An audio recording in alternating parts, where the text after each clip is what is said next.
Hello students, my name is Mohit Bansal and welcome to Mohit Bansal classes. Students, today's video is very important and also very interesting because students, today we are going to start a very important subject, that is operations management and strategic management.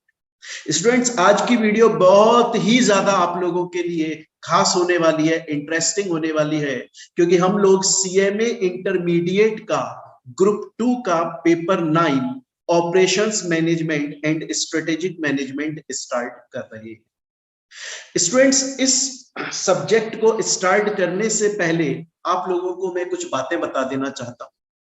सबसे पहली बात तो student ये है कि हम इस subject को पूरा A to Z कंप्लीट करेंगे और वो भी आपका स्टडी मटेरियल फॉलो करके।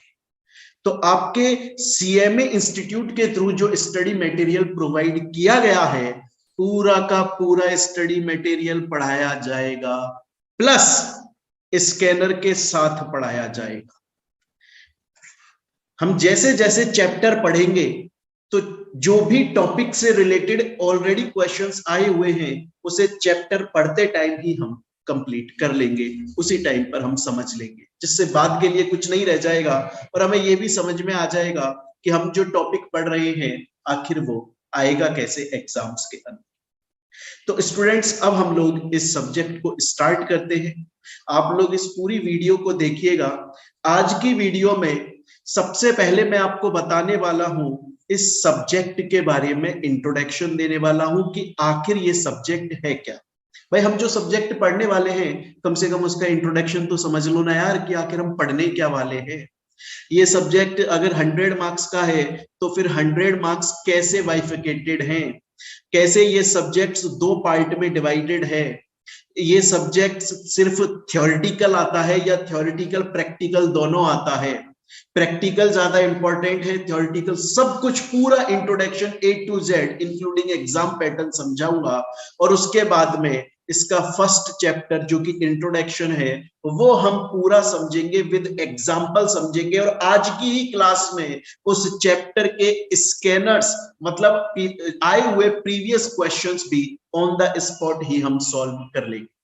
तो स्टूडेंट्स, अब हम स्टार्ट करते हैं। सबसे पहले मैं आपको बताऊंगा कि आखिर ये सब्जेक्ट किस बारे में बात करता है। देखिए स्टूडेंट्स, आपके सब्जेक्ट का नाम है operation management and strategic management. मैं आपको बता दूं स्टूडेंट्स, ये आपका सब्जेक्ट 100 मार्क्स का है और आपका सब्जेक्ट दो सेक्शंस, दो पार्ट्स में डिवाइडेड है।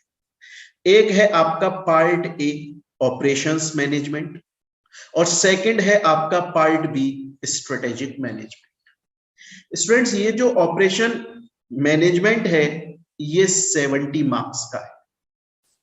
तो ऑपरेशन मैनेजमेंट 70 मार्क्स का, और जो आपका सेक्शन बी है स्ट्रेटेजिक मैनेजमेंट, वो है आपका 30 मार्क्स का। अच्छा स्टूडेंट्स, इसमें मैं आपको एक चीज और बता दूं। हमने अभी तक समझ लिया कि हमारा जो सब्जेक्ट है वो दो पार्ट्स में डिवाइडेड है। पहला पार्ट ऑपरेशन मैनेजमेंट है, सेकंड पार्ट आपका स्ट्रेटेजिक मैनेजमेंट है। ऑपरेशन मैनेजमेंट मेजरली आता है इस सब्जेक्ट के अंदर 70 मार्क्स का, 70% कोर्स ऑक्यूपाई करता है, एंड स्ट्रेटेजिक मैनेजमेंट 30 मार्क्स का आता है, 30% कोर्स ऑक्यूपाई करता है। क्वेश्चन ये आता है कि सर ये जो स्ट्रेटेजिक मैनेजमेंट है, जो कि हमारा पार्ट बी है, जो कि सर आपने बताया कि 30 मार्क्स का है,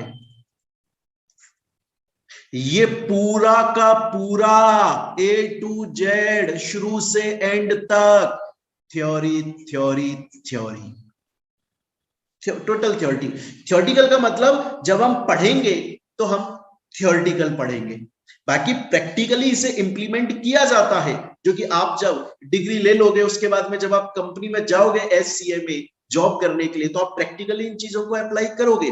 बट स्टडी के नजरिए से, इस सब्जेक्ट के नजरिए से हम लोग थ्योरेटिकली पढ़ेंगे। स्टूडेंट्स, आपका जो पार्ट ए है ऑपरेशंस मैनेजमेंट, पार्ट ए, जो कि आपका 70 मार्क्स का है, मैं आपको बता दूं स्टूडेंट्स, ये प्रैक्टिकल और थ्योरेटिकल दोनों है। इसमें प्रैक्टिकल भी आता है, इसमें थ्योरेटिकल भी आता है, दोनों पढ़ना पड़ता है। क्वेश्चन आता है कि सर प्रैक्टिकल ज्यादा आता है या थ्योरेटिकल? प्रैक्टिकल ज्यादा आता है। इसका हम एक एक क्वेश्चंस करेंगे। स्टडी मटेरियल के अंदर टोटल आपके जितने क्वेश्चंस दिए हुए वो सभी क्वेश्चंस कराए जाएंगे, प्लस जो प्रीवियस ईयर के क्वेश्चंस हैं वो जैसे ही चैप्टर में हम टॉपिक पढ़ेंगे, एक टॉपिक कंप्लीट हुआ उससे related questions on the spot करेंगे। आज की वीडियो में आपको समझ में आ जाएगा कि हम लोग स्कैनर पूरा का पूरा सॉल्व करने वाले हैं अपनी क्लासेस के साथ। तो students, part A operation management के अंदर प्रैक्टिकल ज्यादा मार्क्स का आता है, थ्योरेटिकल थोड़ा कम मार्क्स का आता है। लेकिन स्टूडेंट मैं आपको बता दूं कि थ्योरेटिकल भी इसका बहुत इंपॉर्टेंट होता है। आज से कुछ साल पहले तक जब ये सब्जेक्ट मैं पढ़ाता था तब मैं स्टूडेंट्स को ये नहीं बोलता था कि ऑपरेशन मैनेजमेंट की थ्योरी बहुत ज्यादा इंपॉर्टेंट है, नहीं बोलता था। इवन बहुत सारे स्टूडेंट्स तो ऑपरेशन मैनेजमेंट की थ्योरी को छोड़कर चला जाया करते थे। लेकिन स्टूडेंट्स अब कुछ सालों से, कुछ ईयर्स से देखा जा रहा है कि इसकी थ्योरी भी बहुत ही ज्यादा इंपॉर्टेंट है, आप छोड़कर नहीं जा सकते और बहुत इजी है, बहुत इजी है भाई साहब। तो स्टूडेंट्स, अब हम स्टार्ट करेंगे अपना ऑपरेशन मैनेजमेंट और स्ट्रेटेजिक मैनेजमेंट पढ़ना। उससे पहले स्टूडेंट मैं आपको एक बात और बता दूं, मैंने आपको बोला कि ऑपरेशन मैनेजमेंट 70 मार्क्स का आता है, स्ट्रेटेजिक मैनेजमेंट 30 मार्क्स का आता है। तो स्टूडेंट्स, इस सब्जेक्ट के अंदर टोटल आपके 10 चैप्टर्स हैं। ओएम और एसएम दोनों को मिलाकर 10 चैप्टर्स हैं। पर स्टूडेंट उसमें मैं बता दूं, जो ऑपरेशन मैनेजमेंट है आपका, ऑपरेशन जो 70 मार्क्स का है उसके अंदर 7 चैप्टर्स हैं, और बाकी जो स्ट्रेटेजिक मैनेजमेंट 30 मार्क्स का है उसके अंदर 3 चैप्टर्स हैं। तो ओएम के अंदर कितने चैप्टर्स आ गए? 7 चैप्टर्स, और स्ट्रेटेजिक मैनेजमेंट के अंदर 3 chapters. Strategic management total theoretical, operation management theoretical plus practical. तो स्टूडेंट यहां तक तो बात हो गई आपके सब्जेक्ट के इंट्रोडक्शन के बारे में। अब हम स्टार्ट करेंगे स्टूडेंट्स अपना फर्स्ट चैप्टर, जो कि सेक्शन ए ऑपरेशंस मैनेजमेंट का है और उसका नाम है इंट्रोडक्शन। स्टूडेंट, इस चैप्टर को स्टार्ट करने से पहले मैं आपको यह बता देना चाहता हूं कि यह चैप्टर एवरेज निकालें तो 6 मार्क्स का आपके एग्जाम में आता है। इस चैप्टर में से एमसीक्यूज भी आते हैं, मतलब आपके एग्जाम का जो फर्स्ट क्वेश्चन होता है ना, क्वेश्चन नंबर 1, जो कि कंपलसरी क्वेश्चन होता है, जो कि एमसीक्यू बेसिस पर आता है, इस चैप्टर में से एमसीक्यू फर्स्ट क्वेश्चन का भी पार्ट बनता है। और दूसरा, इस चैप्टर के अंदर शॉर्ट नोट लिखने को भी आता है। अब मैं क्यों बोल रहा हूं कि आपका ये जो फर्स्ट चैप्टर है ऑपरेशन मैनेजमेंट का इंट्रोडक्शन, ये 6 मार्क्स का है? क्योंकि अगर आप प्रीवियस ईयर में आए हुए वेटेज को देखते हैं इस चैप्टर से, उसके अकॉर्डिंगली बोला जा सकता है कि ये चैप्टर 6 मार्क्स का है। देखिए, जून 2017 में ये 6 मार्क्स का आया था, दिसंबर 2017 में 7 मार्क्स का आया, जून 2018 में 6 मार्क्स का आया, दिसंबर में 6 मार्क्स, जून 19 6 मार्क्स, दिसंबर 19 7 मार्क्स। तो एवरेज में हम इसको 6 मार्क्स लेकर चल सकते हैं, और 6 मार्क्स स्टूडेंट फ्री फोकट के हो जाएंगे। ये चैप्टर बहुत ही इजी है, बहुत छोटा है, इंपॉर्टेंट है, थोड़ा सा टेक्निकल है, लेकिन हम इस चैप्टर को एग्जांपल्स के साथ में सबसे मोस्ट इजी मैनर में समझेंगे और आपको समझ में आ जाएगा। तो अब हम स्टार्ट करते हैं इस चैप्टर को समझना। चलिए, सबसे पहला क्वेश्चन आता है कि सर ऑपरेशंस मैनेजमेंट आखिर होता क्या है?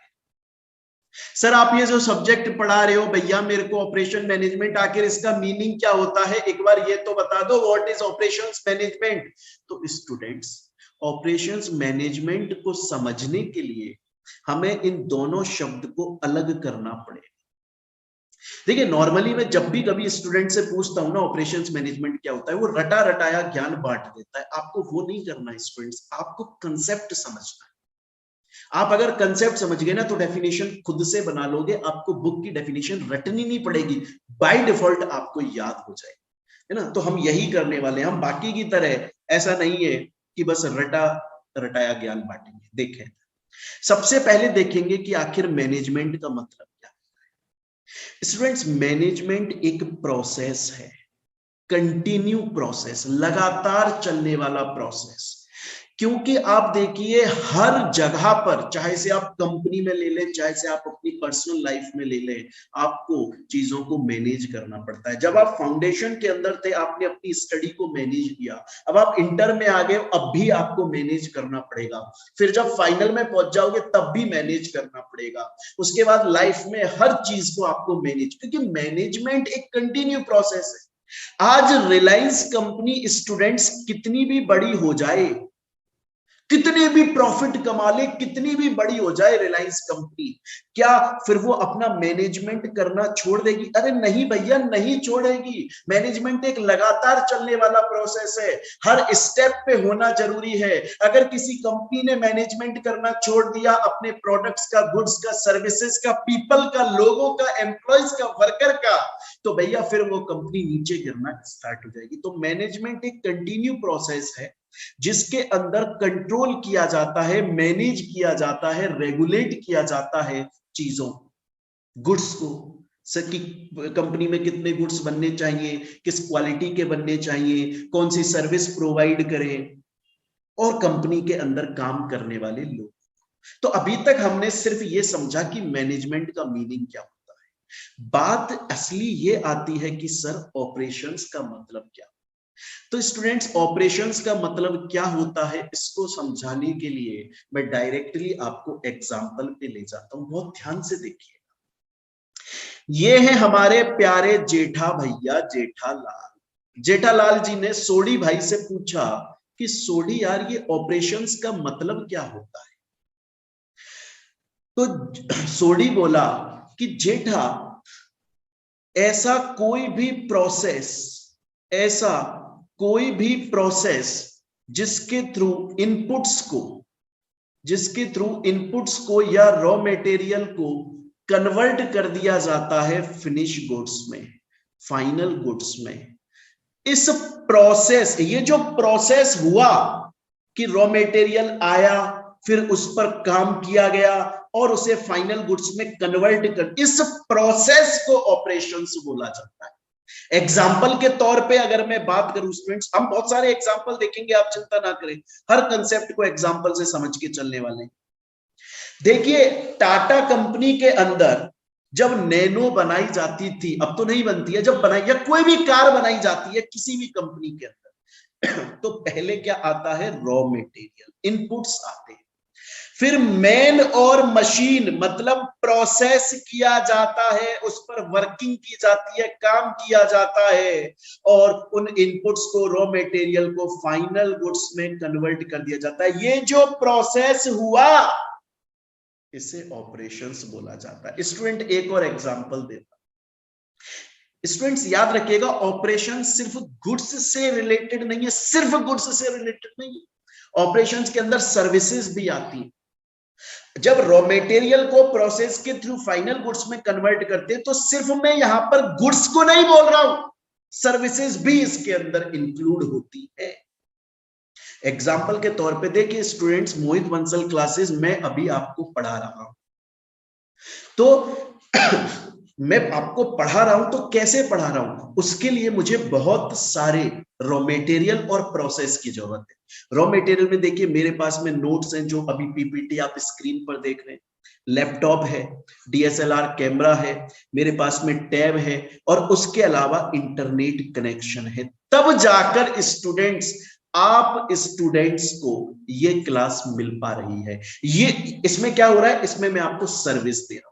तो इनपुट से फाइनल सर्विस पर पहुंचा हूं एक प्रोसेस के थ्रू, कि मैंने नोट्स बनाए, फिर मैंने लैपटॉप यूज किया, फिर मैंने राइटिंग पैड यूज किया, फिर मैंने डीएसएलआर कैमरा यूज किया, इंटरनेट कनेक्शन यूज किया। इस प्रोसेस के थ्रू फाइनली आप तक सर्विस दी जा रही है। तो ऑपरेशंस का मतलब होता है रॉ मटेरियल को फाइनल गुड्स या सर्विस में कन्वर्ट कर देना। और एक एग्जांपल समझते हैं स्टूडेंट, आप सभी बच्चों ने ना एक मूवी देखी होगी, बड़ी ही इंटरेस्टिंग मूवी आई थी कुछ साल पहले, मिशन मंगल। उस मूवी के अंदर आप लोगों ने देखा कि इतने सारे ये जो साइंटिस्ट लोग होते हैं ये मिलकर हमारी रॉकेट बनाते हैं, हमारी सैटेलाइट बनाते हैं जो कि मंगल पे चांद पे जाती है। अब आपको याद हो कि जब ये लोग बना रहे होते हैं सैटेलाइट, तो बड़ी प्रॉब्लम्स आती हैं इनको सैटेलाइट बनाने में। एक तो ये प्रॉब्लम आ जाती है कि सैटेलाइट जो है वो बड़ी भारी बन गई है, उसको हल्का करना है। तब ये जो बुजुर्ग वाले भाई साहब होते हैं, साउथ के कोई एक्टर है ये बड़े, मैं नाम नहीं जानता, तो ये जो बुजुर्ग भाई साहब होते हैं ये बोलते हैं कि सैटेलाइट बनाने के लिए हम ये जो समुद्र में पड़ा हुआ प्लास्टिक गार्बेज कचरा है जो इतने सालों से सड़ा ही नहीं है उसको यूज करोगे। तो देखिए स्टूडेंट्स, इनपुट क्या है? इनपुट है हमारा ये प्लास्टिक गार्बेज, और हमारा फाइनल प्रोडक्ट क्या है? सैटेलाइट के अंदर इसको यूज करना। और कैसे किया जा रहा है? ये हमारे एक्टर भैया प्रोसेसिंग के थ्रू इसको कर रहे हैं। ये क्या है? ये ऑपरेशन है यार। मैंने कितनी बार बोला आपको कि जो रॉ मटेरियल है, जो इनपुट्स हैं, उनको एक प्रोसेस के थ्रू फाइनल गुड्स या सर्विस में कन्वर्ट कर देने को हम ऑपरेशंस बोलते हैं। स्टूडेंट्स, आप सभी लोग पहले क्या करते होंगे? एक कपड़ा खरीदते होंगे और टेलर के पास ले जाते हैं। अब देखिए वो टेलर उस कपड़े को इस मशीन के थ्रू, अपनी मेहनत के थ्रू, इतने सारे इनपुट्स से फाइनली एक शर्ट में कन्वर्ट करता है। ये ऑपरेशन है। तो स्टूडेंट्स, हम अभी तक देख रहे हैं कि ऑपरेशन मैनेजमेंट का मतलब आखिर होता क्या है। तो ऑपरेशन मैनेजमेंट का मतलब होता है कि ऐसे ऑपरेशंस जिनके थ्रू हम इनपुट्स को फाइनल गुड्स में कन्वर्ट कर रहे हैं उनको सही से मैनेज करना। इस ऑपरेशन को मैनेज करना कि आदमी सही से काम तो कर रहा है, रॉ मटेरियल अच्छी क्वालिटी का तो आया है, हम टाइम पर फाइनल गुड्स तो बना रहे हैं, अच्छी क्वालिटी अच्छी क्वांटिटी की तो बना रहे हैं, कम कॉस्ट लगा रहे हैं, ज्यादा गुड्स बना रहे हैं, ऑप्टिमम यूटिलाइजेशन हो रहा है। इन सभी चीजों को मैनेज करना ऑपरेशंस मैनेजमेंट कहलाता है। तो स्टूडेंट्स, अभी तक हमने हमारे फर्स्ट चैप्टर के अंदर देखा कि आखिर ऑपरेशंस मैनेजमेंट का मीनिंग क्या होता है। अब हम चलते हैं अपने नेक्स्ट टॉपिक पर।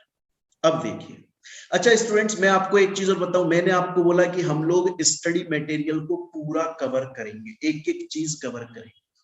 तो मैंने आपको जो बात बताई है वो देखिए स्टडी मटेरियल के अंदर यहां पर पूरी लिखी हुई है। एक एक वही की वही बात यहां पर लिखी हुई है कि ऑपरेशन मैनेजमेंट का मतलब है मैनेज करना ऑर्गेनाइजेशन के उस पार्ट को जहां पर गुड्स या सर्विसेज को प्रोड्यूस किया जाता है। इसके अलावा देखिए लिखा हुआ है कि ऑपरेटिंग सिस्टम का मतलब है इनपुट्स को कन्वर्ट कर देना रिसोर्सेज के थ्रू, प्रोसेस के थ्रू, फाइनली आउटपुट में। इसको ऑपरेशन मैनेजमेंट बोला जाता है।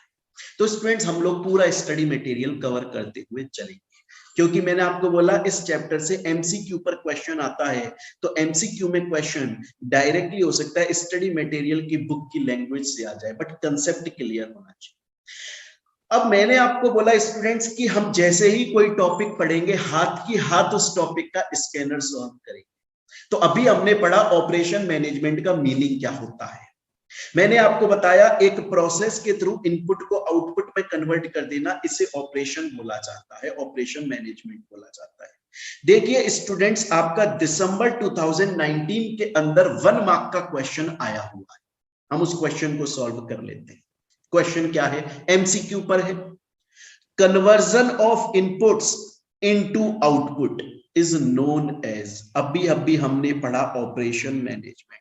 तो स्टूडेंट्स, मैं दोबारा बोल रहा हूं, टेंशन नहीं लेनी है आपको। आप मोहित बंसल क्लासेस चैनल पर आ गए, यहां पर आपको प्रॉपर कोर्स कंप्लीट कराया जाएगा स्टडी मटेरियल के साथ, और साथ में आपका ये जो स्कैनर है वो भी सॉल्व करेंगे। स्टूडेंट, एक और क्वेश्चन दिसंबर 2017 में आ चुका है, वो भी 1 मार्क का आया है, और ये मैच दी फॉलोइंग में आया है। इसमें देखिए यहां पर लिखा हुआ है ऑपरेशंस मैनेजमेंट, और हमें यहां पर इसको मैनेज करना है। ये देखिए सबसे फर्स्ट पर ही हमको हमारा जवाब मिल गया, conversion of input into output.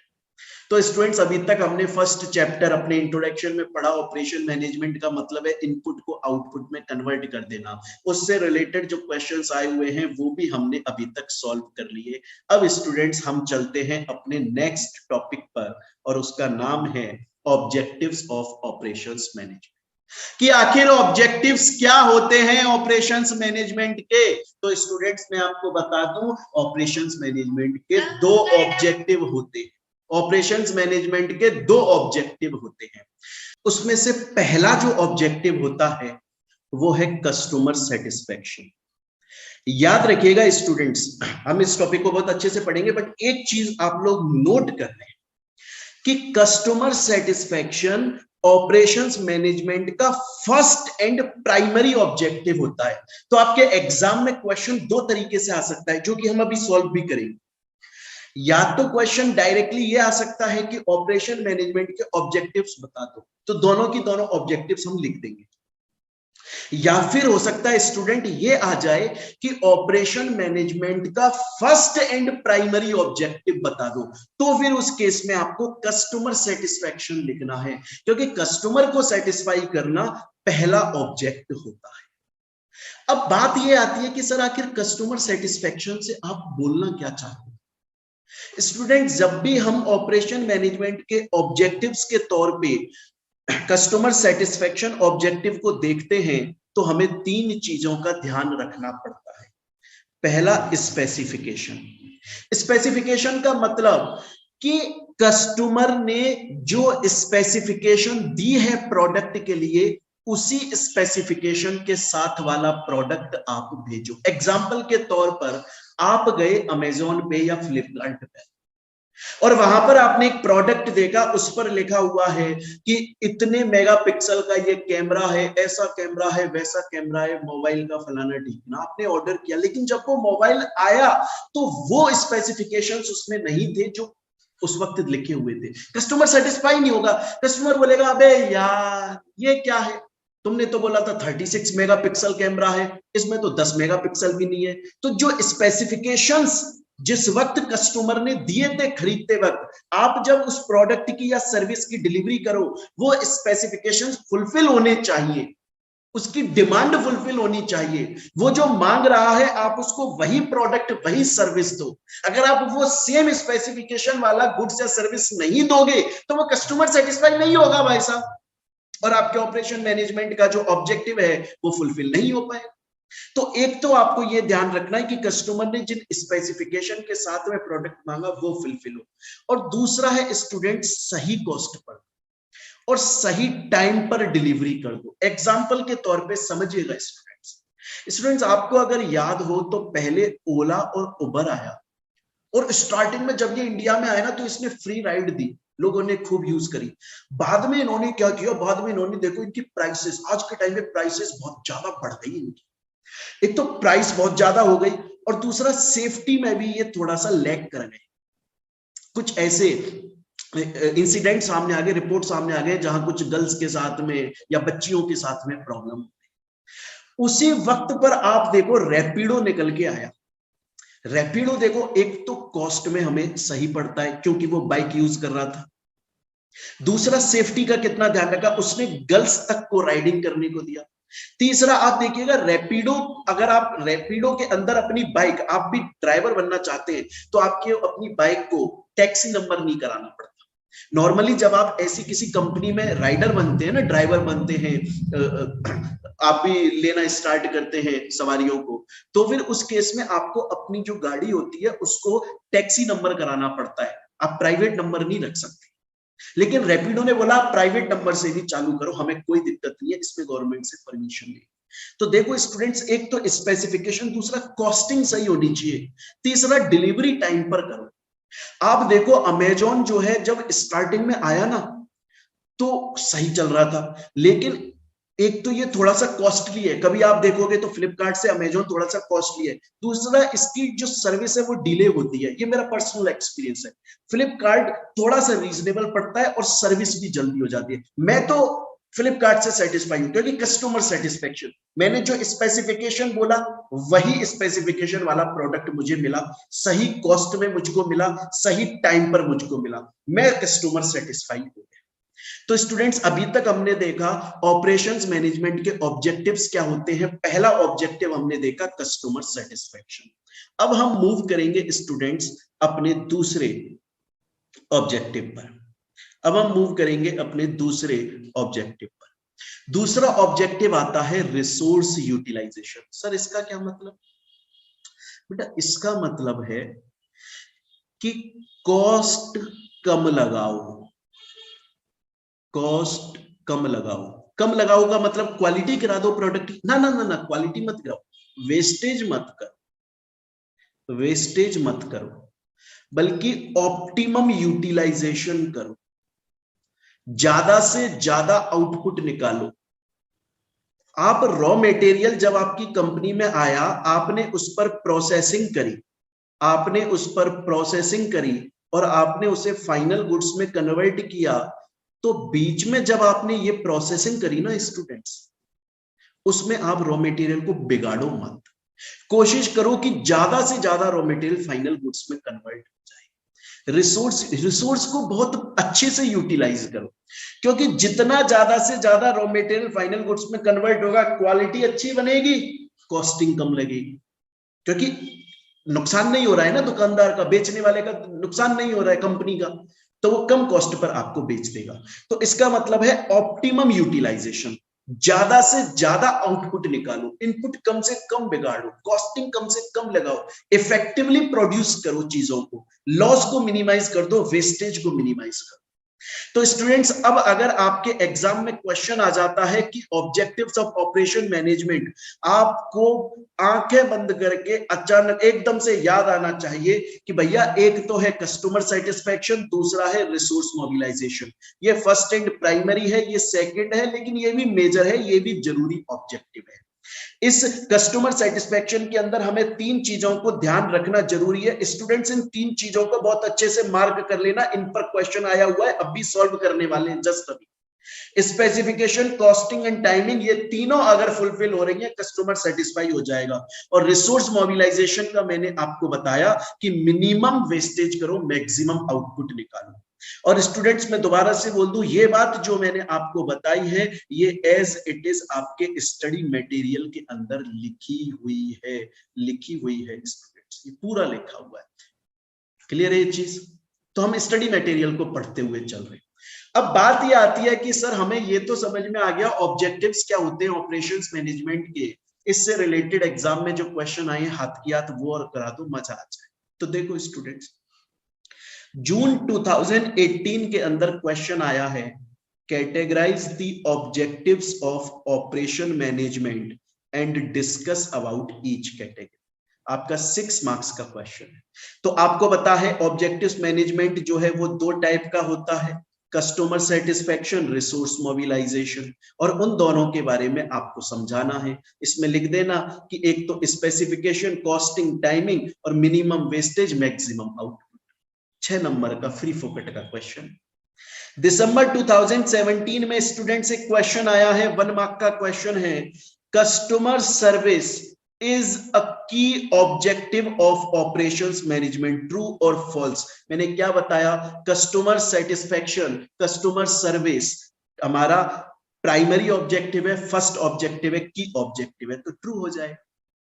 एक और क्वेश्चन आया हुआ है स्टूडेंट्स जून 2017 में, देखिए लिखा हुआ है, an important objective of operation management is resource mobilisation, resource utilisation. Comment करना है, आपको बताना है जी हाँ। ऐसे तो दो ऑब्जेक्टिव होते हैं, प्राइमरी ऑब्जेक्टिव कस्टमर सेटिस्फेक्शन है, बट रिसोर्स यूटिलाइजेशन भी बहुत मेजर ऑब्जेक्टिव है, और उसमें मिनिमम वेस्टेज करके मैक्सिमम आउटपुट निकालना। हालांकि इस वाले क्वेश्चन में देखो ये भी दिया हुआ है कि स्कोप ऑफ ऑपरेशन मैनेजमेंट, ये इसी चैप्टर का नेक्स्ट आगे पार्ट है, वो हम पढ़ लेंगे। तो स्टूडेंट्स देखिए अभी तक हम लोगों ने इस चैप्टर के अंदर आखिर क्या पढ़ा, एक बार पहले वो देखते हैं। देखिए स्टूडेंट्स, हम हाथ की हाथ रिवाइज भी करेंगे, हाथ की हाथ स्टडी मटेरियल भी पढ़ेंगे, हाथ की हाथ हम स्कैनर भी पढ़ेंगे, छोड़ेंगे कुछ भी नहीं, जिससे एग्जाम में हमारे कम से कम एग्जम्पशन तो आनी ही चाहिए। हमने पढ़ा ऑपरेशन मैनेजमेंट एक प्रोसेस होता है जिसके अंदर हम मैनेज करते हैं उस प्रोसेस को, जिसके थ्रू इनपुट्स को आउटपुट में कन्वर्ट किया जाता है। इसके हमने क्वेश्चंस भी सॉल्व कर लिए। ऑपरेशन मैनेजमेंट के हमने ऑब्जेक्टिव्स देखे, कस्टमर सेटिस्फैक्शन, एंड सेकंड हमने देखा रिसोर्स मोबिलाइजेशन या रिसोर्स यूटिलाइजेशन। उसके क्वेश्चंस भी स्टूडेंट्स अभी तक हम लोग कर चुके हैं। स्टूडेंट्स अब हम चलते हैं हमारे नेक्स्ट टॉपिक पर, जो कि मोस्ट इंपॉर्टेंट टॉपिक है, और टॉपिक का नाम है कि डिफरेंस बता दो प्रोडक्शन मैनेजमेंट के बीच में और ऑपरेशन मैनेजमेंट के बीच में। बहुत ध्यान से सुनिएगा स्टूडेंट्स, बहुत ही इजी टॉपिक है, बहुत इजी, बहुत ध्यान से सुनिए। देखिए स्टूडेंट्स, अभी तक मैंने आप लोगों को समझाया, अभी तक मैंने आप लोगों को क्या बोला कि प्रोसेस के थ्रू इनपुट को आउटपुट गुड्स में कन्वर्ट कर देना, या प्रोसेस के थ्रू इनपुट सर्विस को आउटपुट सर्विस में कन्वर्ट कर देना। अभी तक हम इसको ऑपरेशन मैनेजमेंट में ले रहे थे, क्योंकि मुझे आपको मोटा मोटा एक बार इंट्रोडक्शन समझाना था। बट अब हम इसको एक्चुअली में बाइफिकेट करें तो बच्चों समझ लो एक बात को, जब हम गुड्स बनाते हैं, प्रोड्यूस करते हैं, तो वो प्रोडक्शन मैनेजमेंट का पार्ट होता है। नाम से पढ़ो, नाम से, प्रोडक्शन। किस चीज का प्रोडक्शन करते हो? गुड्स का। प्रोड्यूस क्या किया जाता है? गुड्स, क्योंकि वो दिखता है, टेंजिबल है। और प्रोवाइड किया जाता है, सर्विस। तो अगर आप किसी प्रोसेस के थ्रू गुड्स प्रोड्यूस कर रहे हो तो वो प्रोडक्शन मैनेजमेंट में आता है। अगर आप प्रोसेस के थ्रू सर्विस प्रोवाइड कर रहे हो तो वो ऑपरेशन मैनेजमेंट में आता है। यही बात देखिए यहां लिखी हुई है, अगर गुड्स बनाए जा रहे हैं तो प्रोडक्शन मैनेजमेंट, अगर सर्विस दी जा रही है तो ऑपरेशन मैनेजमेंट। तो स्टूडेंट्स एक बात आप अच्छे से समझ लो कि जहां पर भी सर्विस प्रोवाइड की जा रही है ना, वो होता है ऑपरेशन मैनेजमेंट का पार्ट। चाहे से एजुकेशनल सर्विस दे रहे हो, चाहे से पुलिस की सर्विस दे रहे हो, चाहे से डॉक्टर सर्विस दे रहा है, चाहे से बैंकिंग फैसिलिटी दे रहे हो, चाहे से लाइब्रेरी की फैसिलिटी दे रहे हो, अगर सर्विस प्रोवाइड कर रहे हो तो वो है ऑपरेशंस मैनेजमेंट का पार्ट। अगर आप गुड्स प्रोड्यूस कर रहे हो तो एक्चुअली में वो प्रोडक्शंस मैनेजमेंट का पार्ट है। हालांकि ये तो डिफरेंशिएट करने के लिए समझा दिया, क्योंकि स्टडी मटेरियल में लिखा है। प्रैक्टिकल लाइफ में अगर मैं बताऊं ना बच्चों आपको, तो हम ऑपरेशन मैनेजमेंट और प्रोडक्शन मैनेजमेंट को एक साथ में यूज करते हैं। इवन इसी चैप्टर के अंदर आगे आने वाले टॉपिक्स में हम प्रोडक्शन मैनेजमेंट और ऑपरेशन मैनेजमेंट को एक साथ में पढ़ेंगे। उनके अंदर के पॉइंट्स को भी हम एक ही बार में पढ़ेंगे, अलग अलग नहीं पढ़ेंगे। बट अगर एग्जाम में क्वेश्चन आ जाता है कि दोनों के बीच में डिफरेंस बता दो, तो याद रखिएगा कि अगर गुड्स प्रोड्यूस किए जा रहे हैं तो वो प्रोडक्शन मैनेजमेंट का पार्ट है, अगर सर्विस दी जा रही है तो वो ऑपरेशन मैनेजमेंट का पार्ट है। देखिए स्टूडेंट्स, ये सभी बातें आपके स्टडी मटेरियल में लिखी हुई, एक एक चीज यहां पर लिखी हुई है, और वही चीज हमने अभी तक यहां पर पढ़ी है। चलिए, तो स्टूडेंट्स अभी तक हमने ये देख लिया कि प्रोडक्शन मैनेजमेंट और ऑपरेशन मैनेजमेंट में क्या डिफरेंस होता है। हालांकि मैं आपको ये बता दूं कि इनके डिफरेंस से रिलेटेड एग्जाम में आज तक क्वेश्चन आया नहीं। तो स्टूडेंट्स अभी तक हमने क्या पढ़ा इस चैप्टर के अंदर, एक बार वो देखो। अभी तक हम लोगों ने पढ़ा कि ऑपरेशन मैनेजमेंट होता क्या है, उसका मीनिंग पढ़ा स्टूडेंट्स। उसके अलावा हम लोगों ने पढ़ा कि उसके ऑब्जेक्टिव्स क्या हैं, दो हैं, customer satisfaction, resource utilisation and mobilisation. और स्टूडेंट्स थर्ड पढ़ा हमने ऑपरेशन मैनेजमेंट और प्रोडक्शन मैनेजमेंट के बीच में डिफरेंस। अब हम चलते हैं आगे हमारे नेक्स्ट टॉपिक पर, और हमारा नेक्स्ट टॉपिक का नाम है scope of production and operations management. ये बड़ा इजी है और इसमें समझाने को कुछ नहीं होता है। स्कोप क्या है? आप इसको स्कोप बोलो या चाहो तो फंक्शन बोलो। एग्जाम में क्वेश्चन फंक्शन नाम से भी आ चुका है, और वो एक ही है कि भाई आप एक बात बताइए ना, आज अगर आप कोई फैक्ट्री लगा रहे हो जहां पर रॉ मटेरियल आएगा, आप फाइनल गुड्स प्रोड्यूस करके भेजोगे, तो उस फैक्ट्री की लोकेशन तो मैटर करती है ना। अगर आपने लोकेशन डिसाइड कर ली कहीं दूर दराज में, हालांकि फैक्ट्री दूर लगाई जाती है, लेकिन ऐसी दूर थोड़ी लगाई जाती है जो बिल्कुल ही बाहर जाके लगा दी आपने, फिर तो आपसे सप्लाई कौन लेगा। या चलो फैक्ट्री बाहर भी लगा दी आपने, तो एटलीस्ट कोई आपका एक सेंटर, कोई दुकान या कोई सेंटर तो होना चाहिए ना, जहां से आप प्रोडक्ट बेचते हो, सर्विस देते हो। फैसिलिटी, लोकेशन बड़ा मैटर करता है। प्लांट लेआउट क्या है आपका, मटेरियल को कैसे हैंडल कर रहे हो, प्रोडक्ट की डिजाइन कैसे करते हो, प्रोसेस डिजाइन कैसे करते हो, तो ये सभी जो है ये स्कोप है स्टूडेंट्स। ठीक है, हम डायरेक्टली इसके क्वेश्चन पर आएंगे, क्योंकि इसको समझाना इतना वो नहीं है। आप सीएम इंटरमीडिएट के अंदर आ चुके हो, इसमें टाइम बर्बाद नहीं करना है। देखिए क्वेश्चन आया हुआ है जून 2019 के अंदर, list down various activities under production and operation management. तो आपको ये बस आठों की आठों पॉइंट लिखकर आने हैं और आपको आराम से मार्क्स मिल जाएंगे। बस ये आठ आपको समझ में आया। देखो डायरेक्ट क्वेश्चन दिया है, list down various activities, scope के बारे में, फंक्शंस के बारे में पूछ रहा है कि लोकेशन कैसी होनी चाहिए, प्लांट जो हम बनाएंगे फैक्ट्री उसका लेआउट कैसे होगा, स्ट्रक्चर कैसे होगा, मटेरियल को कैसे हैंडल करना चाहिए केयर के साथ में, जिससे ज्यादा से ज्यादा हम फाइनल गुड्स बना सके, टूटे फूटे कुछ नहीं, वेस्टेज ना हो, प्रोडक्ट की ऐसी डिजाइन करो लोगों को दूर से ही अट्रैक्ट कर ले। आजकल देखो प्रोडक्ट की नई नई डिजाइन, नई नई पैकिंग निकलने लगी है। प्रोसेस ऐसा बनाओ कि जल्दी से जल्दी कम कॉस्ट पर और जल्दी ज्यादा गुड्स हम मैन्युफैक्चर कर सकें। प्रोडक्शन की प्लानिंग करो, क्वालिटी हमेशा एकदम टॉप पर होनी चाहिए। ऐसा नहीं है कि आप जल्दी गुड्स बनाने के चक्कर में क्वालिटी गिरा दो, वो सब नहीं चलेगा। तो देखिए डायरेक्टली क्वेश्चन आया हुआ है स्टूडेंट्स, जो कि अपन लोगों ने यहाँ पे सॉल्व कर लिया। अब हम चलेंगे स्टूडेंट्स अपने नेक्स्ट टॉपिक पर, जो कि मोस्ट इंपॉर्टेंट टॉपिक है इस चैप्टर का, बहुत ही इंपॉर्टेंट टॉपिक है। देखिए बात आती है characteristics of modern operations function. सबसे पहले ना आप ये समझें स्टूडेंट्स, देखिए अब पुराने टाइम में अगर देखोगे तो पुराने टाइम के बिजनेस अलग हुआ करते थे। पुराने टाइम में बिजनेस अलग क्यों होते थे, क्योंकि पुराने टाइम में बिजनेस छोटे होते थे। पुराने टाइम के अंदर, पहले के टाइम पे बिजनेसेस जो है वो छोटे होते थे, ना तो इतना बड़ा मार्केट था, ना इतने ज्यादा लोग क्योंकि ज्यादातर लोग एग्रीकल्चर सेक्टर में थे, तो इंडस्ट्रियल सेक्टर में ज्यादा लोग थे नहीं, ज्यादा इंडस्ट्रीज थी नहीं, ज्यादा कंपटीशन था नहीं। तो उस वक्त कैसा भी माल बिक जाता था, क्योंकि बनाने वाले कम थे, खरीदने वाले ज्यादा थे, तो जो आता था वो बिक जाता था। लोगों के पास में ऑप्शंस नहीं थे, ग्लोबलाइजेशन नहीं था।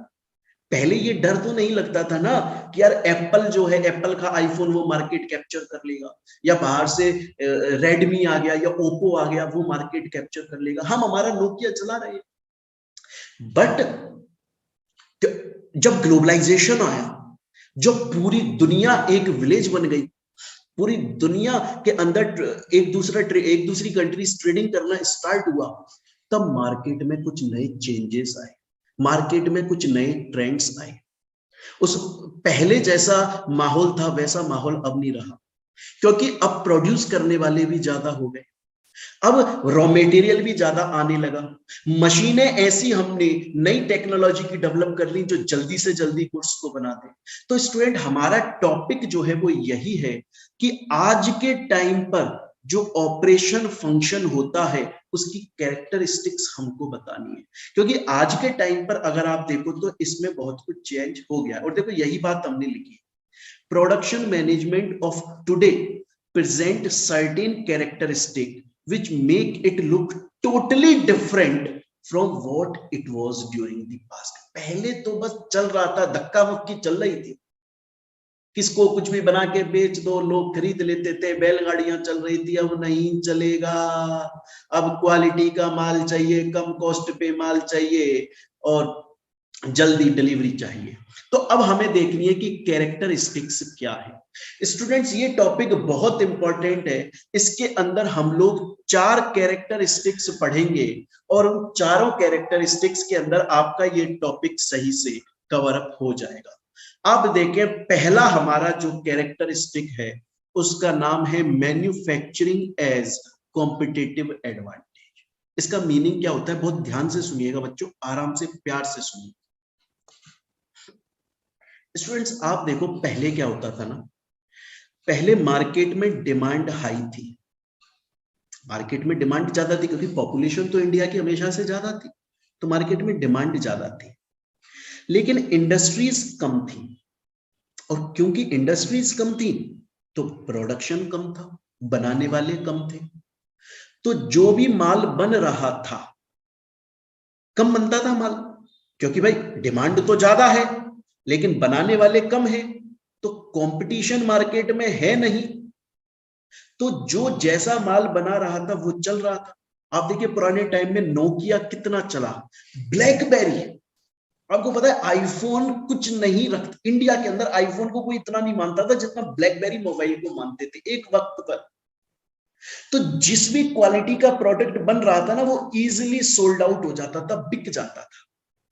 लेकिन स्टूडेंट्स आज के टाइम पे इंडस्ट्रीज बढ़ गई, सप्लाई बढ़ गई, आज कंपनीज, आज फैक्ट्रीज, आज इंडस्ट्रीज के अंदर कितना सारा कंपटीशन आ गया। आज पहले से ही स्टॉक के अंदर गुड्स मैन्युफैक्चर करके रखे जाते हैं, अब धक्कम धक्का नहीं चलेगा, अब ऐसा नहीं है कि कुछ भी बिक जाएगा, अब आपको बेस्ट क्वालिटी का माल बेचना पड़ेगा, अब आपको बेस्ट, क्योंकि आपका कंपटीशन बढ़ गया है। सैमसंग का मार्केट देखो कितना डाउन कर दिया रेडमी और ओप्पो ने, क्योंकि कम कॉस्ट पर अच्छी क्वालिटी दे रहा है साहब। यही बात तो यह बोल रहा है मैन्युफैक्चरिंग एज कॉम्पिटिटिव एडवांटेज। अब आपको अगर कंपटीशन में आगे बढ़ना है, अगर आपको कंपटीशन में एडवांटेज चाहिए, तो अब आपको ज्यादा से ज्यादा अच्छी क्वालिटी का माल कम कॉस्ट पर सही टाइम पर डिलीवर करना पड़ेगा। देखिए स्टूडेंट्स, ये स्टडी मटेरियल की लैंग्वेज है, इसको पढ़ें।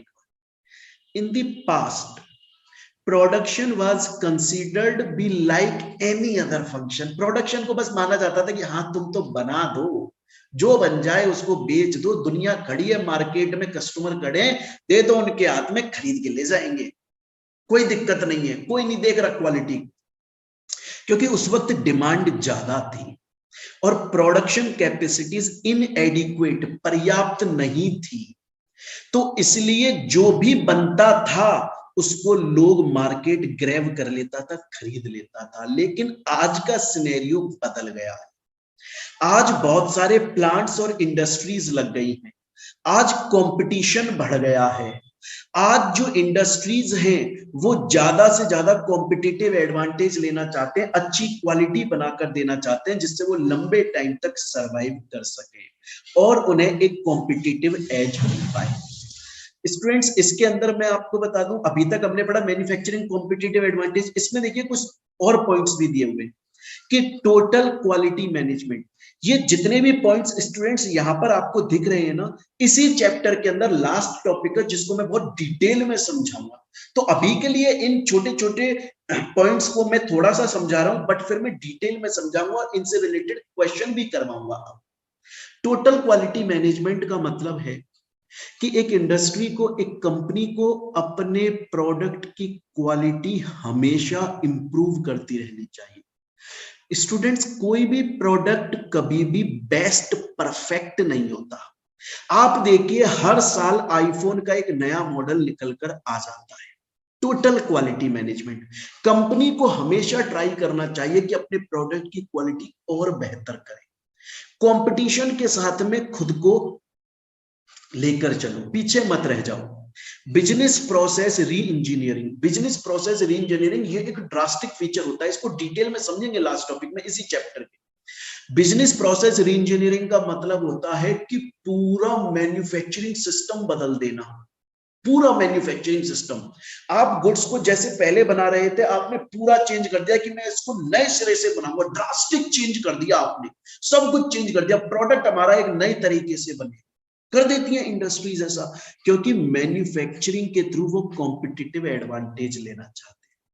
तो स्टूडेंट्स हम लोग टॉपिक पढ़ रहे हैं कि मॉडर्न ऑपरेशंस जो होते हैं, आज के वक्त ऑपरेशन फंक्शन कि क्या कैरेक्टरिस्टिक्स है। पहला देखा कि मैन्युफैक्चरिंग आज के वक्त अच्छी क्वालिटी की होनी चाहिए, पुराने वाली नहीं चलेगी, क्योंकि पहले कंपटीशन नहीं था, पहले सप्लाई नहीं थी, लेकिन आज के टाइम पे कंपटीशन सप्लाई है, अच्छी क्वालिटी का प्रोडक्ट बनाकर देना पड़ेगा। स्टूडेंट्स, अब हम चलते हैं हमारी सेकंड कैरेक्टरिस्टिक, और सेकंड कैरेक्टरिस्टिक है सर्विस ओरिएंटेशन। सर्विस ओरिएंटेशन का मतलब क्या है, बहुत ध्यान से देखिएगा स्टूडेंट्स। मैं एक क्वेश्चन पूछना चाहूंगा आपसे। स्टूडेंट्स, एक बात बताओ यार, जब से आपका ये कोविड-19 आया, आपने ये बात पर गौर किया कभी कि जब से कोरोना आया, जब से कोविड-19 आया, जब से लॉकडाउन लगा, उसके बाद से जब लॉकडाउन लगा तब तो सब कुछ बंद हो गया, आपके जितने भी कोचिंग इंस्टीट्यूट, कॉलेज, स्कूल बंद हो गए, तो पढ़ाई ऑनलाइन चालू हो गई बच्चों, ऑनलाइन चालू हो गई पढ़ाई। तब से आप देखो, ये जो डिजिटल बोर्ड होते हैं ना, जिन पर पढ़ाया जाता है, इनकी मैन्युफैक्चरिंग बढ़ गई। पहले इतने मैन्युफैक्चर नहीं होते थे, क्योंकि इतने खरीदे नहीं जाते थे, मार्केट में डिमांड नहीं थी। लेकिन जैसे लॉकडाउन लगा, हर कोचिंग वाला इसके थ्रू पढ़ाने लगा ऑनलाइन, तो बनाने वालों ने, फैक्ट्रीज ने इसको ज्यादा मैन्युफैक्चर किया। ये जो डिजिटल बोर्ड जिससे अभी मैं आपको पढ़ा रहा हूं, ये टैब, इसकी मैन्युफैक्चरिंग बढ़ गई है ना। इसका मतलब क्या है, इसका मतलब ये है कि मार्केट में अगर कोई सर्विस का इंक्रीमेंट होता है, जैसे टीचिंग सर्विस का ऑनलाइन में एकदम से इंक्रीमेंट आया कि अब टीचिंग ऑनलाइन बढ़ने लगी, तो उसके लिए जिन जिन प्रोडक्ट्स की रिक्वायरमेंट है उनका प्रोडक्शन बढ़ाया गया। गुड्स को इस बेसिस पर भी ज्यादा प्रोड्यूस किया जाता है कि मार्केट में उसकी डिमांड क्या है। जैसे अगर आज ऑनलाइन नहीं आया होता पढ़ाई, तो ये इतने ज्यादा प्रोड्यूस नहीं होते, क्योंकि इतनी ज्यादा इनकी डिमांड नहीं होती। तो हम ज्यादा से ज्यादा टीचर्स ऑनलाइन टीचिंग की सर्विस दे रहे हैं, इसलिए फैक्ट्रीज वालों ने इस प्रोडक्ट को ज्यादा बनाया। सर्विस ओरिएंटेशन, गुड्स प्रोड्यूस उस नजरिए से भी किए जाते हैं कि कौन सी ऐसी सर्विस है जो ज्यादा मार्केट में चल रही है, और उस सर्विस को देने के लिए कौन कौन से गुड्स यूज किए जाते हैं, उन गुड्स का मैन्युफैक्चर कर। एग्जाम्पल के तौर पे बच्चों देखो, आज के टाइम पर जो हॉस्पिटल हैं वो हर छोटे छोटे गांव में खुल गए, हर छोटे छोटे, आप देखिए हर जगह पर सर्विस प्रोवाइड की जा रही है, हर छोटी छोटी जगह पर सर्विस प्रोवाइड करी जा रही है। क्यों? क्योंकि वहां पर अब डिमांड बढ़ गई है। स्टूडेंट्स, आप देखो, जब से ये डिजिटल, ये जियो ने डिजिटल पूरा मार्केट इंडिया, डिजिटल इंडिया करके पटक दिया, तब से हर दुकानदार ये क्यूआर कोड अपने पास में यूज करता है। इन ये प्लास्टिक का भी तो प्रोडक्शन बढ़ा ना, क्योंकि सर्विस ओरिएंटेशन, जो सर्विस का ज्यादा मार्केट में डिमांड है, उसके लिए जो गुड्स यूज में आ रहे हैं उसको ज्यादा से ज्यादा बनाओ, और हर छोटे एरिया में सर्विस देकर आओ।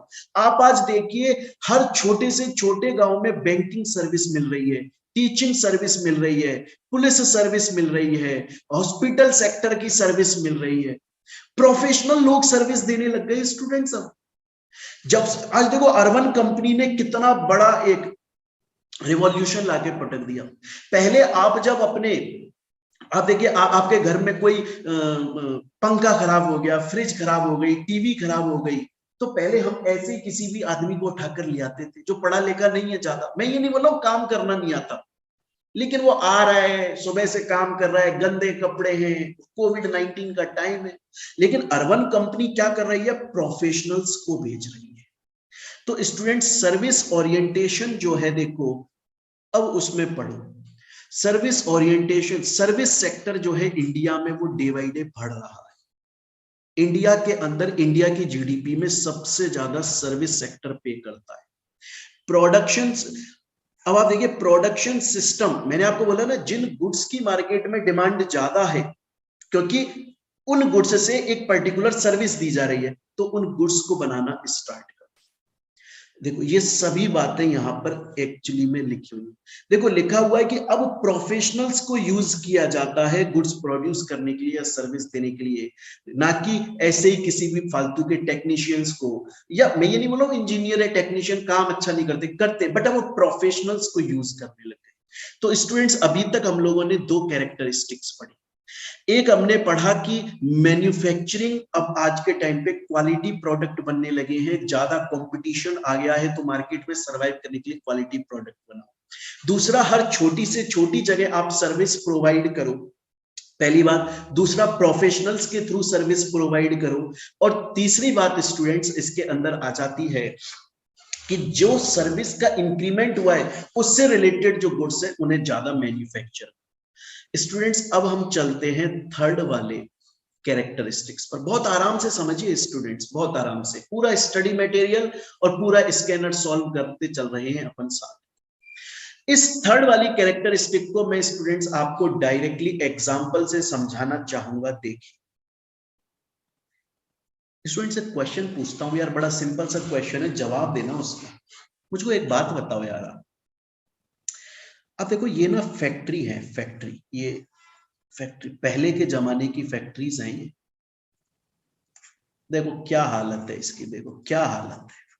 ये देखो स्मोक स्टेक्स। स्मोक स्टेक्स का मतलब होता है चिमनियां जो लगी रहती है ना, जो धुआं छोड़ती है एनवायरमेंट के अंदर।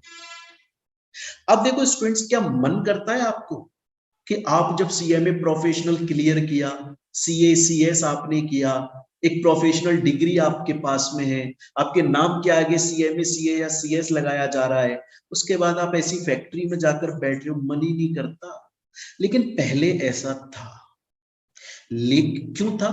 क्योंकि पहले लॉज नहीं थे, इतने स्ट्रिक्ट लेबर लॉज नहीं थे, फैक्ट्रीज एक्ट के अंदर इतना स्ट्रिक्ट नहीं था। अब तो जैसा चल रहा था वैसा चल रहा था। लेकिन आज के वक्त आप देखो स्टूडेंट्स, ये है आज की फैक्ट्रीज। ऐसा लगता है आप किसी होटल में आ गए हो, ऐसा लगता है आप किसी पार्किंग स्पॉट पर आ गए हो। मेरा एक फ्रेंड है स्टूडेंट्स, दिल्ली में रहता है। वो जब ऑफिस जाता है ना, तो एक बार उसको ऑफिस में था, उसने वीडियो कॉल करके अपना ऑफिस दिखाया। मैं बिलीव नहीं कर पाया ये उसका ऑफिस है, मुझे लगा मॉल है कोई। Disappearance of smoke stakes. क्योंकि अब क्या हुआ, अब देखिए चिमनियां नहीं मिलती, क्योंकि एनवायरमेंटल लॉ कितना सख्त हो गया। उसने बोला कि ये फालतू की चीजें जो आप एनवायरमेंट खराब कर रहे हो, पॉल्यूशन कर रहे हो, वो नहीं, उसका कोई सही तरीका निकाला। दूसरा, आप देखो कितने सारे लेबर लॉज आ गए कि फैक्ट्री के अंदर प्रॉपर हाइजीन का ध्यान रखा जाएगा, सैनिटेशन का ध्यान रखा जाएगा, और जो एम्प्लॉयज होंगे उनका इंश्योरेंस करा जाएगा, उनका पीएफ काटा जाएगा। इवन स्टूडेंट्स, मैं आपको बताऊं कि अगर कोई प्रेग्नेंट लेडी होती है ना, प्रेग्नेंट लेडी, उसको मैटरनिटी बेनिफिट दिए जाते हैं स्टूडेंट्स। और जब उसका बेबी हो जाता है और उसके बाद में वो लेडी उस बेबी को, क्योंकि छोटा बच्चा है अभी, तो जब फैक्ट्री में काम करने के लिए आती है तो क्रीचेस बने होते हैं फैक्ट्री के अंदर। क्रीचेस मतलब कमरे बने होते हैं जहां पर बच्चों को आराम से उनके खेलने कूदने, खाने पीने, टॉयलेट, इन सब का होता है, और एक इंचार्ज भी वहां पर रखा जाता है। आज इसीलिए तो आप देखिए ऑपरेशन में कितना चेंज आ गया है मॉडर्न टाइम्स में। देखिए लिखा हुआ है प्रोटेक्टिव लेबर लेजिस्लेशन। लेजिस्लेशन मतलब नए लॉ बन गए, एनवायरमेंट को प्रोटेक्ट करना बन गया। इसके लिए आप देखिए आज की जो फैक्ट्रीज हैं वो कितने अच्छे से डिजाइन करी जाती हैं, एनवायरमेंट फ्रेंडली करी जाती हैं। आप जब फैक्ट्रीज के अंदर आज के वक्त जाते हो तो ऐसा लगता है कि आप किसी टूरिस्ट स्पॉट पर आ गए हो, हॉलीडे मनाने के लिए आ गए हो। बड़ी बड़ी कंपनियां L&T, स्मिथ, वैक्यूम, इस सब कंपनियों में जाओगे तो ऐसा होता है। तो स्टूडेंट्स, हम पढ़ रहे हैं कैरेक्टरिस्टिक्स ऑफ मॉडर्न, आज के वक्त के ऑपरेशन फंक्शन। एक हमने पढ़ा अच्छी क्वालिटी के गुड्स मैन्युफैक्चर करो। दूसरे हमने पढ़ा कि सर्विस ओरिएंटेशन, एक तो प्रोफेशनल्स से काम कराने लग जाओ, दूसरा हर जगह पर सर्विस प्रोवाइड करो, और तीसरा जो गुड्स की, जो सर्विस की ज्यादा डिमांड है उनसे रिलेटेड गुड्स को प्रोड्यूस करो।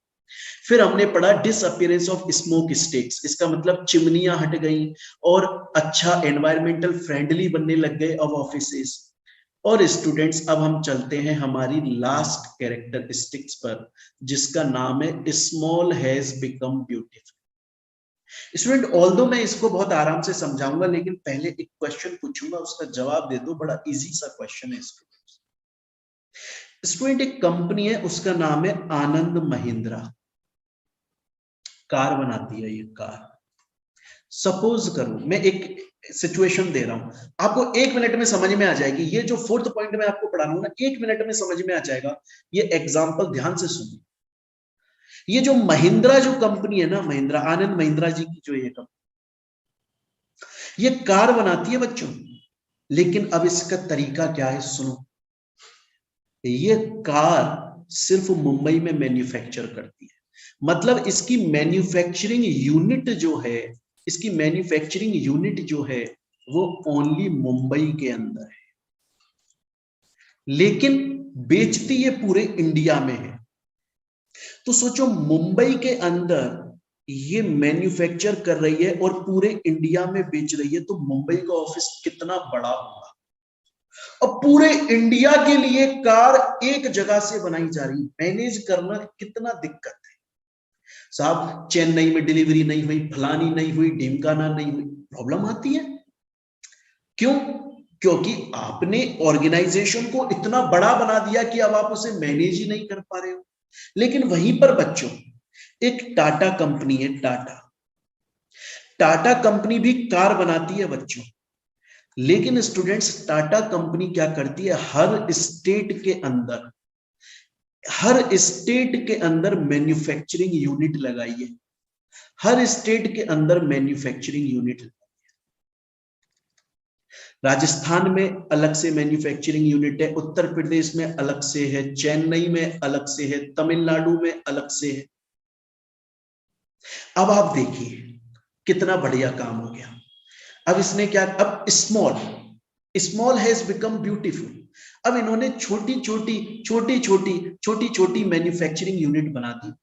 उस राजस्थान के मैन्युफैक्चरिंग यूनिट के अंदर काम करने वाले लोगों को सिर्फ यही संभालना है, यूपी वालों को सिर्फ यही, और चेन्नई वालों को सिर्फ यही, और तमिलनाडु वालों को सिर्फ यही, और अदर स्टेट वालों को सिर्फ वही संभालना है। दूसरा, जब राजस्थान में मैन्युफैक्चरिंग यूनिट खोली गई तो राजस्थान के अंदर जो लेबर थी वो लोकल लेबर को यूज किया गया, उत्तर प्रदेश के अंदर उत्तर प्रदेश के लोगों को लगाया गया, चेन्नई के अंदर चेन्नई के लोगों को लगाया गया। इन महिंद्रा कंपनी के अंदर तो सिर्फ मुंबई में मैन्युफैक्चरिंग यूनिट है, तो वहीं के लोगों को बना दिया जो पूरे इंडिया के लिए कार बना रहे। जबकि टाटा ने क्या करा, हर स्टेट के अंदर छोटी छोटी मैन्युफैक्चरिंग यूनिट खोली और लोकल लेबर को यूज करा, जिससे लोकल लेबर को यह पता है कि हमारे स्टेट के अंदर कार में क्या एक अलग से फीचर होना चाहिए, जिससे वो ज्यादा बिकना। Small is beautiful. अगर आप ऑर्गेनाइजेशन को पूरा का पूरा सेंट्रलाइज कर लोगे, एक ही जगह से आप पूरे इंडिया में चलाओगे, तो फिर वो पूरा मैनेज नहीं हो पाएगा।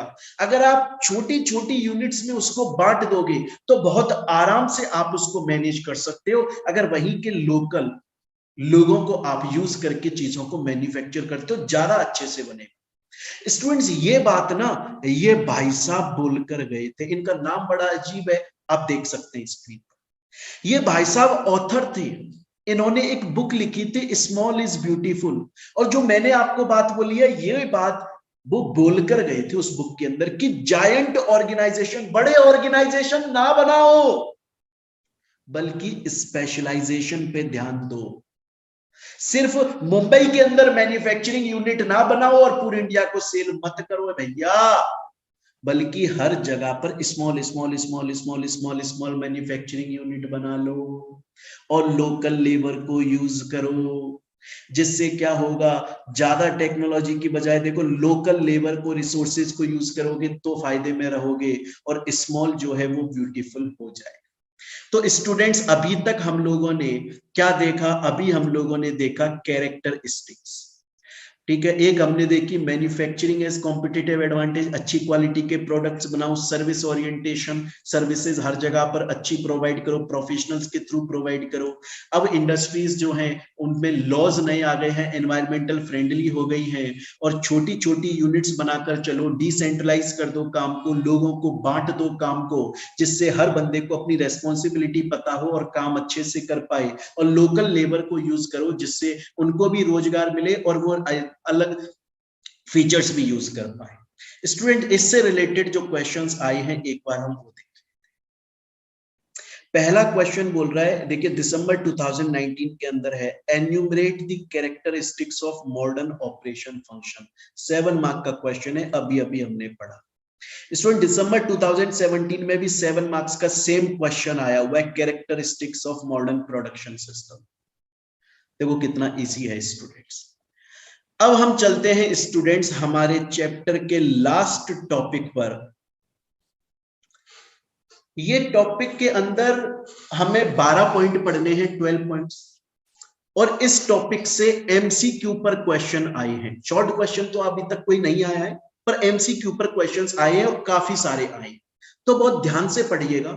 ये जो 12 पॉइंट्स हैं उनमें आपको ज्यादा टाइम नहीं देना है, क्योंकि मैं बहुत जल्दी जल्दी समझा दूंगा, क्योंकि बहुत छोटे छोटे से कंसेप्ट हैं। बस कंसेप्ट को अच्छे से बिल्डअप कर लेना बच्चों, और जिस चीज पे मैं इंपॉर्टेंट बोलूं वो मार्क कर लेना, क्योंकि आपके स्टडी मटेरियल के बाहर से भी कुछ आता है इसमें। देखिए स्टूडेंट्स, हमारा टॉपिक है रिसेंट ट्रेंड्स, मतलब अभी नए ट्रेंड्स क्या आए हैं। पहला, ग्लोबल मार्केट प्लेस। ग्लोबलाइजेशन हो गया है, तो पहले हम सिर्फ इंडिया में बेचते थे, आज हम इंटरनेशनल लेवल पर बेचते हैं। सिंपल। प्रोडक्शन या ऑपरेशन स्ट्रेटेजी, मतलब अब हम स्ट्रेटेजिकली काम कर रहे हैं। ऐसा नहीं है कि बस हमने सोचा कि काम करें और स्टार्ट कर दिया बिना कुछ प्लानिंग करें, ऐसा नहीं। स्ट्रेटेजिकली काम कर रहे हैं, नेसेसिटीज को देखकर चल रहे हैं। टोटल क्वालिटी मैनेजमेंट, बहुत अच्छे से समझ लो बच्चों इसको। टोटल क्वालिटी मैनेजमेंट का मतलब है एक प्रोडक्ट की ओवरऑल क्वालिटी चेंज करना और करते रहना। ये कंटिन्यू प्रोसेस है कि क्वालिटी को, गुड्स की, सर्विस की क्वालिटी को एकदम परफेक्ट बनाने की कोशिश करना, इंप्रूव करते रहना, हमेशा इंप्रूव करते रहना। नेक्स्ट आ जाता है फ्लेक्सिबिलिटी। फ्लेक्सिबिलिटी का मतलब इस पर क्वेश्चन आया हुआ है बच्चों, फ्लेक्सिबिलिटी पर भी क्वेश्चन आया हुआ है, अभी सॉल्व करेंगे थोड़ी देर में हम। फ्लेक्सिबिलिटी का मतलब है टू अडेप्ट क्विकली। आज अगर मार्केट, जैसे आप देखो ना, कोविड-19 से पहले क्या कर रहे थे हम लोग? कोविड-19 से पहले हम ऑफलाइन पढ़ाते थे, फिर अचानक से कोविड-19 आया तो ऑनलाइन स्टार्ट हुआ, लेकिन ऑनलाइन में बच्चों को समझ में नहीं आया कैसे पढ़ना है, टीचर्स को समझ में नहीं आया। फिर हमने धीरे जल्दी से उसको अडॉप्ट कर लिया, और अब जो आप देख रहे हो, तो कोई भी, मेरे से बहुत सारे बच्चे अब गूगल ड्राइव पर क्लासेस परचेज करते हैं। तो बहुत सारे बच्चों के मेरे पास में कमेंट्स आते हैं, बहुत सारे बच्चों की रिप्लाई आती है कि सर हमें ऐसा लगता है कि आप फेस टू फेस हमको पढ़ा रहे हैं। क्विकली अडॉप्ट कर लो, मार्केट में जो आया उसको जल्दी से अडॉप्ट कर लो, जिससे मार्केट में सरवाइव कर सके। Next, time reduction. कम से कम टाइम में ज्यादा से ज्यादा गुड्स को मैन्युफैक्चर करो, तभी आपका धंधा, बिजनेस सरवाइव करेगा। टेक्नोलॉजी, अच्छी से अच्छी टेक्नोलॉजी को यूज करो। वर्कर इन्वॉल्वमेंट, इसको बच्चों बहुत ध्यान से समझ लेना, इसको बहुत, क्योंकि इस पर क्वेश्चन आया हुआ है, मैं इसलिए बोल रहा हूं। वर्कर इन्वॉल्वमेंट का मतलब क्या है स्टूडेंट्स? पहले क्या होता था ना, पहले कंपनी के अंदर डिसीजन सिर्फ टॉप लेवल लेता था, लेकिन अब वर्कर्स को भी इन्वॉल्व किया जाता है, क्योंकि वर्कर्स को भी मार्केट की नॉलेज होती है। आज के वक्त पे कंपनी का टॉप लेवल ही डिसीजन नहीं लेता, वो तो लेते ही हैं, वर्कर्स को भी इन्वॉल्व करने लग गए हैं। ये होता है recent trend is to assign responsibility for decision making to the lower level. Lower level के लोगों को भी हम, क्योंकि मार्केट में एट लास्ट वही लोग घूम रहे हैं ना, तो उनको जमीनी हकीकत पता है, वर्कर को डिसीजन मेकिंग में इन्वॉल्व किया जा रहा है। स्टूडेंट्स एक बात ध्यान रखना, जो क्वेश्चन आया उसको मैं मार्क करवा रहा हूं, इस वर्कर इन्वॉल्वमेंट को क्वालिटी सर्कल भी बोला जाता है, या क्वालिटी इंप्रूवमेंट टीम भी बोला जाता है। क्वेश्चन आया हुआ है, मार्क कर लो इसको। इसके जो आपको नोट्स है वो टेलीग्राम चैनल पर मिल जाएंगे, वीडियो के डिस्क्रिप्शन में लिंक दिया हुआ है, जब आप नोट्स डाउनलोड कर लो, मार्क कर ले। नेक्स्ट आता है री इंजीनियरिंग। इस पर क्वेश्चन आया हुआ है, बहुत ध्यान से सुन लो। री इंजीनियरिंग का मतलब है कि हम जो प्रोडक्ट को बनाने के लिए अभी तक टेक्नोलॉजी, तरीका, प्रोसेस यूज कर रहे थे, पूरा चेंज कर दिया, ड्रास्टिक चेंज, एकदम से नया। देखो, री इंजीनियरिंग मतलब अभी तक जो इंजीनियरिंग यूज करी जाती थी वो पूरा चेंज करके एक नया तरीका यूज करने लग गए प्रोडक्ट को बनाने के लिए। ड्रास्टिक, ब्रेक थ्रू, नेक्स्ट पर चलते हैं, एनवायरमेंटल इश्यूज। वो मैंने अभी अभी आपको पढ़ाया कि आज के वक्त पे आपको एनवायरमेंट को भी ध्यान देना है। ऐसा नहीं है कि मार्केट में पॉल्यूशन, एनवायरमेंट में पॉल्यूशन फैला रही हो, नहीं, सोशल रेस्पॉन्सिबिलिटी, एनवायरमेंटल रेस्पॉन्सिबिलिटी बनती है हर कंपनी की, हर बिजनेस की, वो आपको फुलफिल करना है। नेक्स्ट इंपॉर्टेंट है, देखिए बच्चों, नेक्स्ट है कॉर्पोरेट डाउनसाइजिंग और राइट साइजिंग। स्टूडेंट बोलता है कि सर इसका मतलब क्या है, ये समझा दो। इसका मतलब अभी तो समझाया था यार मैंने आपको, थोड़ी देर पहले तो समझाया था यार। रिलायंस कंपनी का नाम सुना आपने? रिलायंस, आपको पता है रिलायंस एक बहुत बड़ा ग्रुप है और उसके अंदर खुद की बहुत सारी कंपनीज है। अब सोचिए, अगर अब रिलायंस जो है ना, वो ऑयल सेक्टर में भी काम करता है, पेट्रोल भी बेचता है, पेट्रोल डीजल। रिलायंस जो है ना वो वेजिटेबल सेक्टर में काम करता है। रिलायंस जो है ना वो टेलीकॉम सेक्टर में काम करता है। रिलायंस जो है ना वो एंटरटेनमेंट सेक्टर में, रिलायंस एंटरटेनमेंट मूवीज प्रोड्यूस करते हैं, उसमें भी काम करता है। पता है बच्चों आपको, रिलायंस ने इसके लिए, ऑयल सेक्टर के लिए अलग से कंपनी बनाई हुई है एसआर नाम से। वेजिटेबल के लिए रिलायंस फ्रेश है, टेलीकॉम के लिए जियो चल रहा है, एंटरटेनमेंट के लिए रिलायंस एंटरटेनमेंट मीडिया अलग है। कॉर्पोरेट डाउनसाइड, क्योंकि अगर रिलायंस ग्रुप ये ना बनाकर सिर्फ यहीं से सबको मैनेज करता तो मामला खराब हो जाता। स्टूडेंट्स, ये वही वाला पॉइंट है जो मैंने अभी आपको यहां पर समझाया था। इसको भी कॉर्पोरेट डाउनसाइजिंग बोलते हैं कि आप अगर कंपनी 10 सेक्टर में काम कर रही है, कंपनी ऑटोमोबाइल भी बनाती है ना, कंपनी आपका लैपटॉप भी बनाती है, कंप्यूटर भी बनाती है, और आपका ये राइटिंग पैड भी बनाती है, कपड़े भी बनाती है, तो सिर्फ एक जगह से सब कुछ मैनेज मत करो, तो फिर आपकी राइट साइजिंग नहीं है, कंपनी का साइज जो है वो सही नहीं है, सब काम आप मिसमैनेज कर दोगे, सब गजपच हो जाएगा। आप ना एक काम करो, अलग अलग अलग अलग अलग अलग अपनी ग्रुप कंपनीज बना दो, सब्सिडरी कंपनीज बना दो। उससे क्या होगा, रिलायंस एंटरटेनमेंट कंपनी जो है ना, वो उसके कॉम्पिटिटर, उसे पता चल जाएगा सिर्फ एंटरटेनमेंट वालों से मुझे कॉम्पीट करना है, रिलायंस फ्रेश वालों को सिर्फ वेजिटेबल वालों से करना है, जो आपका एसआर जो ऑयल सेक्टर में है उसे सिर्फ पेट्रोल पंप वालों से कॉम्पीट करना है।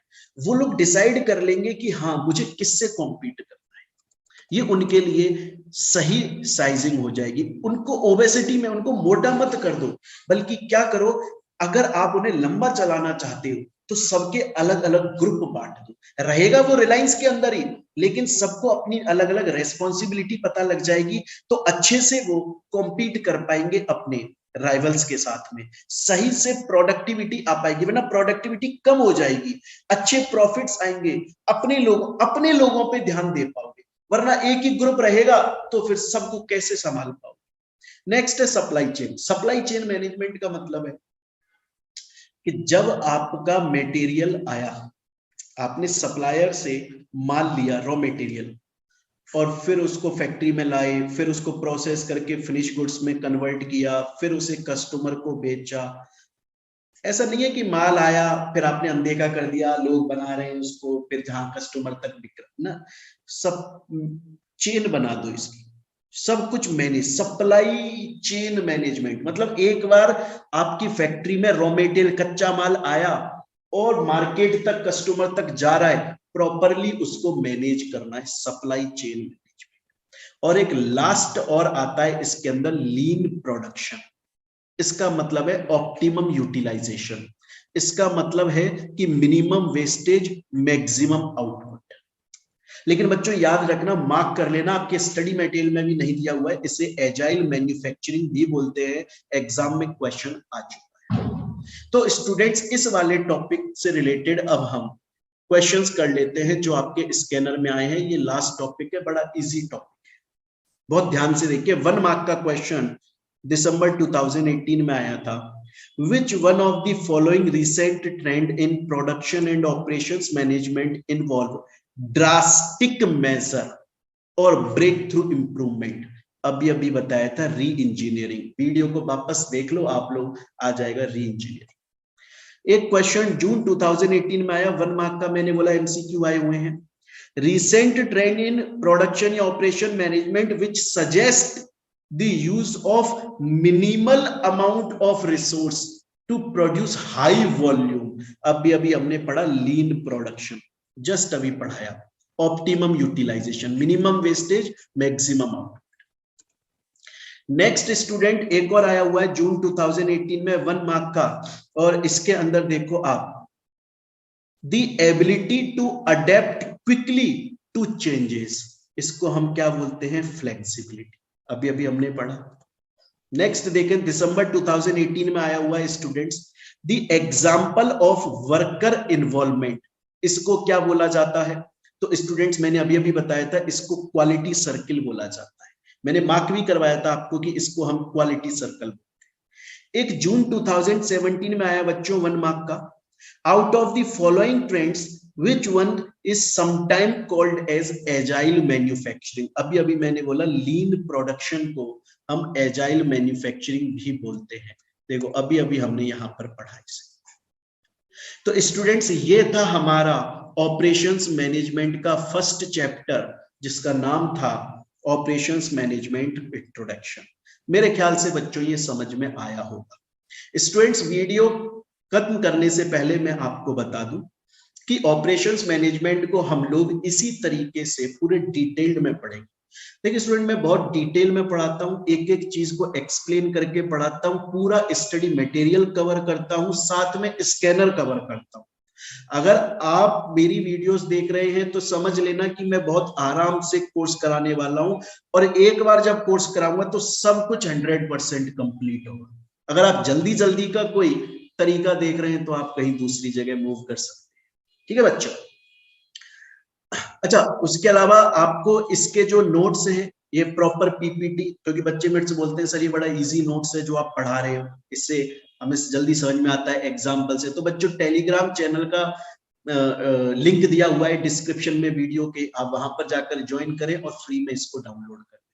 इसके अलावा बच्चों अगर आप क्लासेस परचेज करना चाहते हैं गूगल ड्राइव पर, तो आप परचेज कर सकते हैं। इस नंबर पर आप व्हाट्सएप कर सकते हैं या इवन टेलीग्राम पर भी मैसेज कर सकते हैं, और मेरी जो टीम होगी वो आप लोगों को पूरा प्रोसीजर समझा देगी। बड़े ही नॉमिनल फीस में हम लोगों की क्लासेस आपको अवेलेबल हो जाती हैं, विद नोट्स अवेलेबल होती हैं, विद टेस्ट सीरीज अवेलेबल होती हैं। उसके अलावा बच्चों हर संडे को एक टेस्ट रखते हैं हम लोग, और उसके अलावा वीक में 2 बार 2 टाइम्स क्वेरी डिस्कशन होता है ना, जो भी बच्चों का तो उसका क्वेरी डिस्कशन है। एक वेडनेसडे को होता है और एक सैटरडे को होता है।